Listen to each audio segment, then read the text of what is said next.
1절로부터 3절까지 말씀을 우리 함께 봉독하도록 하겠습니다. 그때 세례 요한이 이르러 유대 광야에서 전파하여 가로되 회개하라 천국이 가까웠느니라 하였으니 저는 선지자 이사야로 말씀하신 자라. 일러스되 광야에 외치는 자의 소리가 있어 가로되 너희는 주의 길을 예비하라 그의 첩경을 평탄케 하라 하였느니라. 아멘. 세례 요한에 대한 얘기가 누가복음 1장 17절에 나옵니다. 우리 그것도 찾아서 함께 봉독하겠어요. 누가복음 1장 17절에 있는 말씀 찾으셨으면 우리 함께 봉독합니다. 그가 또 엘리야의 심령과 능력으로 주 앞에 먼저 와서 아버지의 마음을 자식에게 거스르는 자를 의인의 슬기에 돌아오게 하고 주를 위하여 세운 백성을 준비하리라. 아멘. 자, 이 세례 요한에 대한 이야기를 누가복음에서는 엘리야의 심령과 능력으로 주 앞에 먼저 온다라고 말을 하고 있습니다. 마태복음 3장 3절에는 그가 광야에서 외치는 자로서 주의 길을 예비하고 주의 길을 평탄케 하는 자라. 그 주의 길을 예비하고 주의 길을 평탄케 한다는 것이 무엇인가를 누가복음에서는 아비의 마음을 자식에게 또 거스리는 그 자식들을 또 아비에게 의인의 슬기에게 돌아오게 함으로써 주를 위하여 세워진 백성들을 준비하게 하는 일을 이 세례 요한이 했다라는 것입니다. 그런데 그것이 광야에서 외치는 자의 소리인데 바로 우리에게 하는 말이 회개하라라는 말씀입니다. 이 말씀이 누가복음 1장 17절에 기록된 것이 말라기 4장 5절에서부터 6절을 보면은 여호와의 크고 두려운 날이 이르기 전에 선지자 엘리야를 너에게 보내겠다라는 말씀이 기록되어 있습니다. 그러면서 6절에 그가 아버지의 마음을 자녀에게로 돌이키게 하고 자녀들의 마음을 그들의 아버지에게 돌이키게 하리라. 돌이키지 아니하면 들을건대 내가 와서 땅을 칠까 하노라 라는 말씀을 말라기 선지자가 바로 엘리야의 영으로 올 세례 요한에 대한 얘기를 하고 있습니다. 오늘은 우리가 이 세례 요한을 살펴보면서 예수님이 공생의 시작을 하기 직전에 세례 요한의 외침이 있었습니다. 또한 예수님이 오실 때가 임박해져 있는 이 시대에 또한 이 세례 요한의 외침이 우리에게 어떤 의미를 주는가라는 것을 우리가 생각해 보기를 원합니다. 분명히 세례 요한의 외침은 아버지의 마음을 자녀에게 자녀들의 마음을 아버지께 돌이키게 하는 일을 위해서 그가 보내심을 받았고 그것이 바로 주의 길을 예비하는 것이다 라는 것입니다. 언제? 여호와의 크고 두려운 날이 임하기 전에. 그러니까 말라기 선지자의 한 이 말씀을 보면 여호와의 크고 두려운 날은 마지막 심판의 때를 의미하고 있습니다. 자, 이 심판이 무엇으로 말미암아 이루어졌는가를 우리가 생각해 보면 첫 번째는 예수 그리스도의 십자가에서 죽으시고 부활하시면서 이 땅의 심판이 이루어졌습니다. 바로 이 땅의 권세자는 사단 마귀였고 그 사단 마귀가 아담의 후손들을 죄에 속한 자가 되게 하고 죄에서 종노릇을 하게 하는 그 시대에 예수님께서 오셔서 십자가에 그 죄를 지시고 죽으시고 부활하시면서 마귀를 진멸해 버리신 거죠. 그래서 요한일서 3장 8절 말씀에 하나님의 아들이 오신 것은 마귀를 멸하려 하십니다. 예수님이 이 땅에 오셔서 마귀를 멸하셨기 때문에 여호와의 크고 두려운 날이 이르기 전에 세례 요한은 온 것이죠. 여호와의 크고 두려운 것이 뭐예요? 바로 여호와의 심판입니다. 누구에 대한 심판? 사단, 마귀, 권세에 대한 심판. 이것이 완전히 십자가에서 진멸이 되어졌죠. 아멘. 그 진멸이 되어짐으로 인해서 예수님을 믿는 모든 자들이 그 사단 마귀의 권세에서부터 건짐을 받고 바로 그 심판에서부터 건짐을 받게 되어졌죠. 요한복음 3장 18절을 보면 믿지 아니하는 자는 이미 심판을 받았다라는 얘기를 바로 예수 그리스도의 그 심판을 받은 것이 믿지 아니한 자들에게는 이미 심판을 받은 것이다. 그 심판이 이르기 전에 예수 그리스도가 이 땅에 와서 십자가에 죽으시기 전에 먼저 보내심을 받은 자가 세례 요한이다. 그 세례 요한의 한 일은 그럼 무엇이냐? 아비의 마음을 자녀에게로 자녀의 마음을 아비에게 돌이키게 한 것은 바로 화목하게 하는 일이죠. 이사야서 59장 1절에서 2절을 보면 하나님이 팔이 짧아서 우리에게 미치지 못하는 것이 아니라 하나님과 우리 사이에 죄의 담이 막혔기 때문이다. 그래서 그 죄의 담을 예수 그리스도께서 십자가에서 피를 흘리심으로써 무너뜨리고서 하나님과 우리 사이에 중보가 되셨다. 하나님과 우리 사이에 화목 제물이 되어지셨다. 이렇게 말하면서 길을 만들어 주셨죠. 그래서 지성소와 성소 사이의 휘장이 찢어지고 우리가 하나님을 만날 수 있는 중보의 길, 새롭고 산 길을 만들어 주시면서 아버지의 마음이 우리 백성에게 돌이켜질 수 있도록 길을 열어 주셨고, 그래서 예수 그리스도의 피로 말미암아서 하나님 아버지가 우리의 기도를 들으시고 우리를 만나 주시고, 우리 또한 예수 그리스도의 십자가를 통해서 예수님께로 나아가는 자가 되어지고, 예수님 앞에 정말 그 피를 힘입어서 담대히 나아가는 그러한 은혜를 허락하셨습니다. 이로 인해서 하나님과 우리 사이에 길이 만들어지고 화목해져서 아비의 마음이 자식에게로, 자녀가 된 우리의 마음이 아버지께로 서로 돌아가서 아버지와 자녀가 하나로 서로 만날 수 있고 연합될 수 있게 하는 것이 바로 예수 그리스도의 십자가이다. 그래서 예수 그리스도 안에서 우리가 한 몸이 되어지고 한 연합체가 되어지고 한 영으로 하나가 되어지게 하는 놀라우신 은혜를 이루셨다라는 거예요. 그래서 세상에 대해서는 심판이지만 믿는 자들에게 대해서는 하나님의 구원의 역사가 이룬 것이 예수 그리스도의 역사. 근데 그 일을 이루기 위해서 먼저 예수님이 그 공생의 일을 하기 전에 세례 요한이 요단강에서 회개하라, 천국이 가까이 왔느라 이렇게 외칩니다. 그런데 그가 엘리야의 심령과 능력으로 오다. 그러니까 우리는 엘리야의 심령과 능력이 도대체 무엇이었길래 세례 요한이 바로 이렇게 엘리야의 심령과 능력으로 온다라고 말씀하느냐. 우리가 열왕기상 18장을 찾아가 보시겠습니다. 열왕기상 18장을 보면은 19절 말씀에 엘리야 선지자가 이스라엘의 이세벨의 상에서 먹는 바알의 선지자 450인가 아세라의 선지자 400인을 갈멜산으로 모아 내게로 나오게 하소서라는 말씀을 아합 왕에게 말합니다. 아합 왕에게 왜 이 일을 했느냐. 그것이 18절의 말씀이죠. 저가 대답하되 내가 이스라엘을 괴롭게 한 것이 아니라 당신과 당신의 아비의 집이 괴롭게 하였으니 이는 여호와의 명령을 버려고 당신이 바알들을 쫓았습니다. 이 아합이 바알을 쫓음으로 인해서 이세벨이 아합을 하나님 앞에 가장 악한 일을 하도록 충동을 내고 결국은 이스라엘이 바알을 쫓고 아세라를 쫓도록 하였다라는 거예요. 그래서 아합이 이스라엘 모든 자손에게로 보내서 선지자들을 갈멜산으로 모읍니다. 여기서 우리가 너무나 잘 아는 사건이 이루어지고 있죠. 엘리야가 선지자들 바알의 450인의 선지자와 아세라의 400 선지자 850의 그 선지자들과 엘리야 한 사람이 같이 이제 누가 하나님이냐 그 얘기를 합니다. 그래서 21절 말씀에 엘리야가 모든 백성에게 가까이 나아가 이르되 너희가 어느 때까지 두 사이에서 머뭇머뭇하려느냐.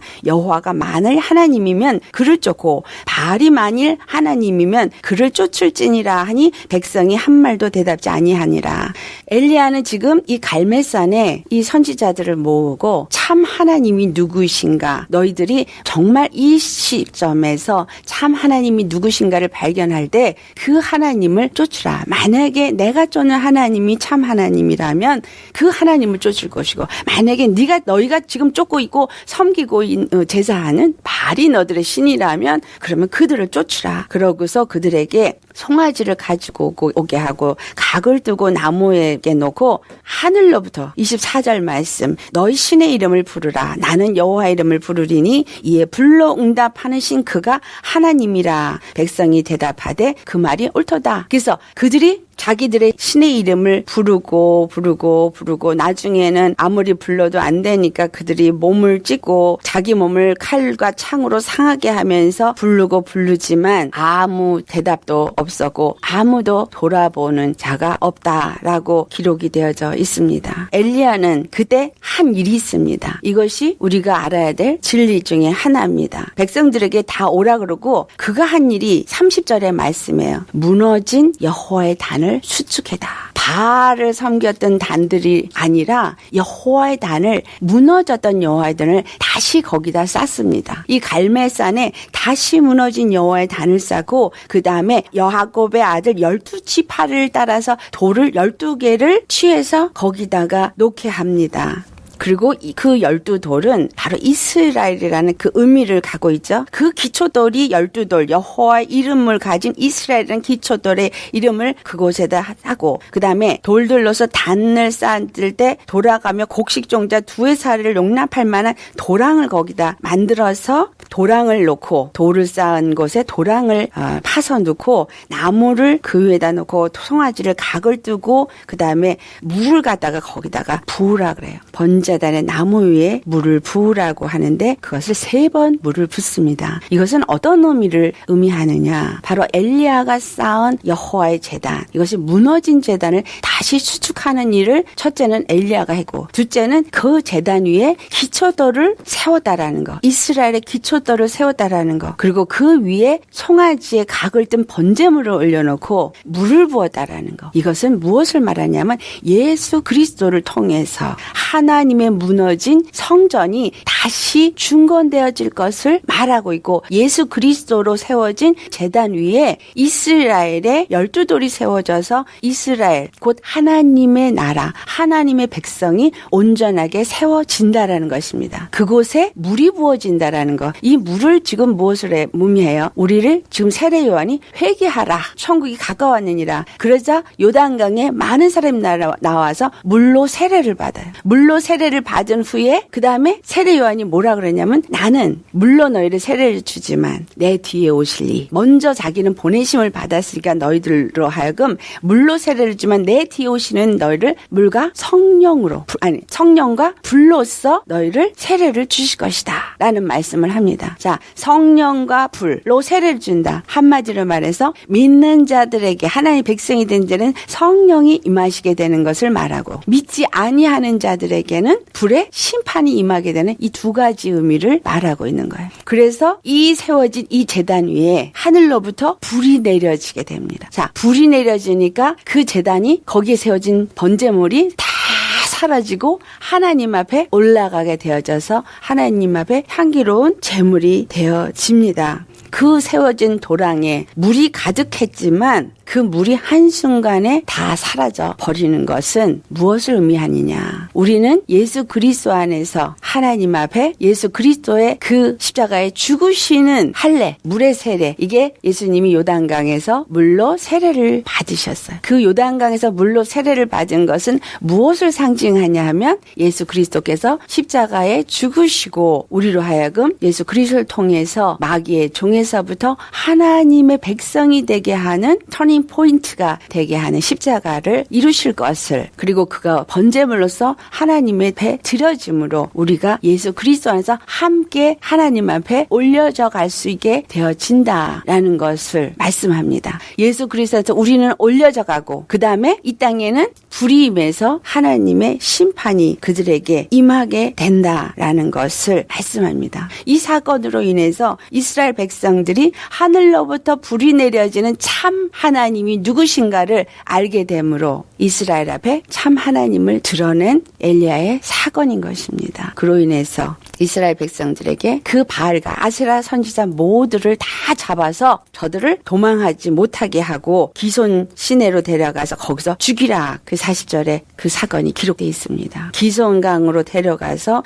그들을 다 죽여서 거짓 선지자들을 죽이고 하나님만이 참 하나님이라는 것을 드러낸 사건이 바로 엘리야의 갈멜센의 사건입니다. 엘리야의 영으로, 엘리야의 심령과 능력으로 온 세례 요한이 우리에게 오늘날 주는 의미는 무엇이냐. 그때 당시에 많은 이스라엘 백성들이 바리새인을 쫓아야 되는지, 바리새인의 가르침을 쫓아야 되는지, 사두개인의 가르침을 쫓아야 되는지, 서기관들이 하는 말이 맞는 건지, 아니면 또 다른 자들이 하는 게 맞는 거지, 어느 것이 참복음인지 몰라서 갈팡질팡 했어요. 그럴 때 백성들에게 무엇을 가르쳐 준 거예요? 바로 참 하나님 앞에 나아가는 길은 너희가 세례를 받고 심령을 회개하는 것이다 라는 것을 가르쳐 줬죠. 그리고 이 바리새인들에게 뭐라고 말해요? 이 독사의 자식들아. 7절 말씀. 마태복음 3장 7절 말씀에 바리새인과 사두개인들이 세례를 받으려고 왔을 때 이 독사의 자식들아, 너희를 가리켜 임박한 진로를 피하라 하더냐라고 말씀하면서 바로 자기의 자식이라는 것을 말하고 있습니다. 오늘날 우리에게 이 엘리야의 심령과 능력으로는 세례 요한은 바로 예수님이 다시 재림하실 때 완전한 이 땅에 여호와의 크고 두려운 날이 임하는 그때 십자가에서 죽으시고 부활하실 때는 영적으로 심판이 임해서 누구 눈에도 보이지 않습니다. 하지만 마지막 크고 두려운 하나님의 심판의 날이 임할 때는 이 땅이 다 하늘로부터 불이 내려와서 불살라지게 되어지고 이 세상과 하늘은 간 곳이 없어진다라고 말하고 새 하늘과 새 땅이 이루어진다라고 말씀합니다. 그 여호와의 크고 두려운 날이 임하기 전에 이 땅에 엘리야의 영이 임하신다라는 거예요. 그 엘리야의 영이 무슨 영이에요? 아비의 마음을 자녀에게, 자녀의 마음을 아비에게 돌이키게 하는 중보의 영의 역사다. 사실이에요. 이 중보의 영의 역사가 오늘날 예수 믿는 자들 심령 속에 아비의 마음을 가진 심령에게, 아비의 능력을 가진 심령에게